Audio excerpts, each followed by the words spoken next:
Our topic for today is nuisance.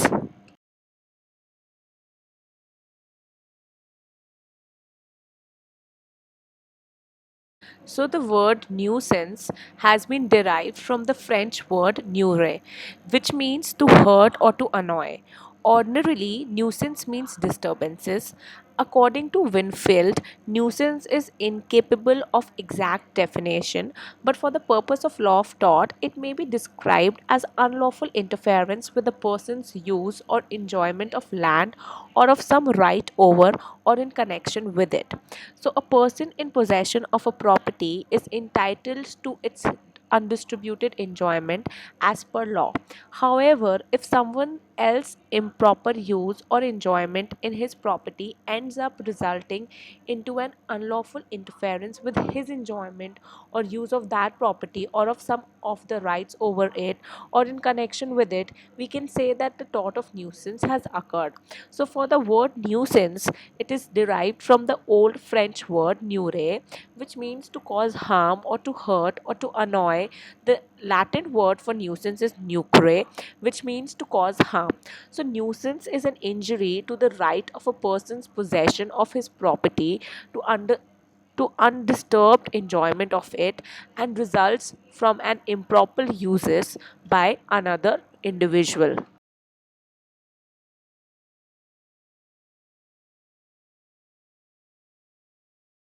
So now, according to Stephen, nuisance is anything done to hurt or annoyance of the tenements of another, or of the lands one which does not amount to trespass.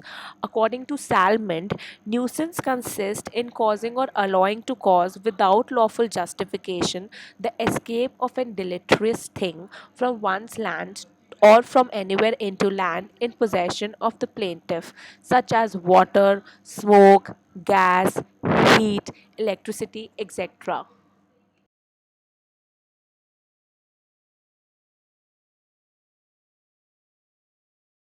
Now, the essential elements for nuisance is wrongful act. So, any act which is done with the intention to cause the infringement of the legal rights of another is considered to be a wrongful act. The next element is damage or loss or annoyance caused to another individual. So, the damage or loss or annoyance must be such which the law should consider as a substantial material for the claim.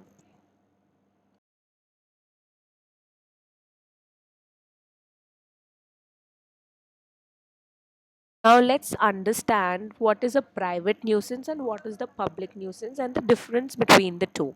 So the private nuisance tort is an infringement of the right of a private person, and in public nuisance tort it is infringement of a public right. So the injury that is caused to the individual is the private nuisance, and when the injury is caused to the public it is public nuisance. A injured person may bring an action that is in private nuisance. A person may bring an action only if he sustains a special injury. Now, here in private nuisance, plaintiff must prove interference with his enjoyment of land. In public nuisance, it is an actionable per se.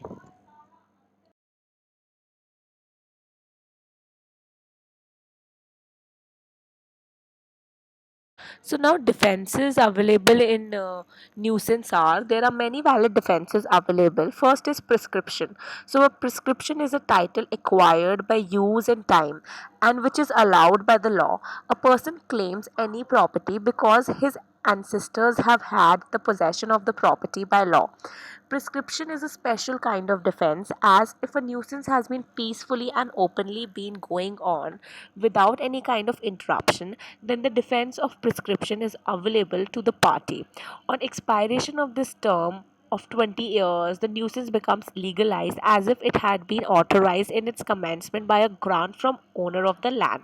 So there are three essentials to establish a person's right by prescription. This is the first one is use or enjoyment of the property.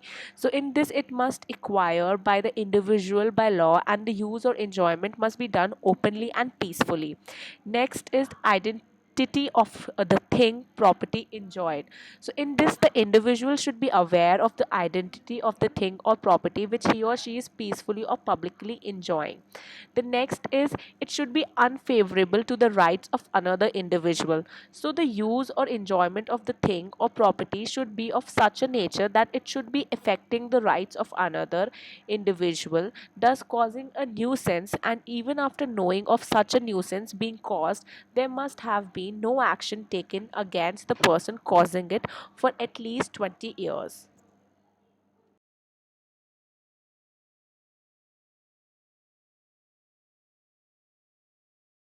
Now, the next defense is statutory authority. So, when a statute authority authorizes the doing of a particular act or the use of a land in a way, all the remedies, whether by action or indictment or charge, are taken away, provided that every necessary reasonable precaution has been taken. So, the statutory authority may be either absolute or conditional. So, when there is an absolute authority, the statute allows the act, and it is not necessary that the act must cause a nuisance or any other form of injury. Whereas, in case where there is a conditional authority, the state allows the act to be done only if it can be done without any causation of nuisance or any other form of injury.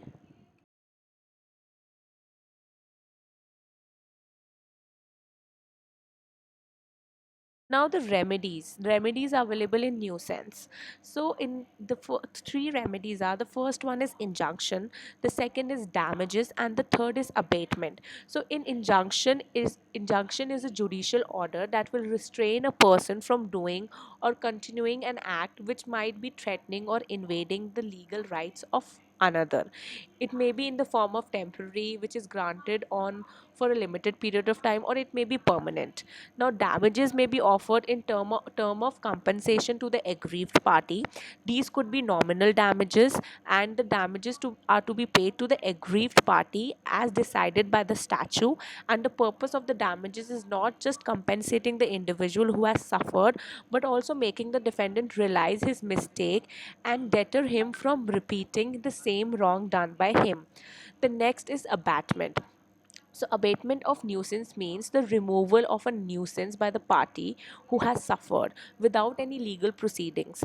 This kind of remedy is not favored by law but is available under certain circumstances. So, this privilege must be exercised within a reasonable time and usually requires notice to the defendant and his failure to act. Reasonable form may be used to employ the abatement, and the plaintiff will be liable if his actions go beyond reasonable measures. The next is the example. So there is a Ace and Beck who are neighbors. So Beck had a poisonous tree on his land which over time outgrows and reaches the land of Ace. Now Ace has every right to cut the part of the tree which is affect his enjoyment of his land with prior notice to Beck. But if Ace goes to Beck land without his permission and chops off the entire tree when then falls on the land of Beck, then Ace shall be in wrong here as his action taken is beyond reasonableness. That's all. Thank you.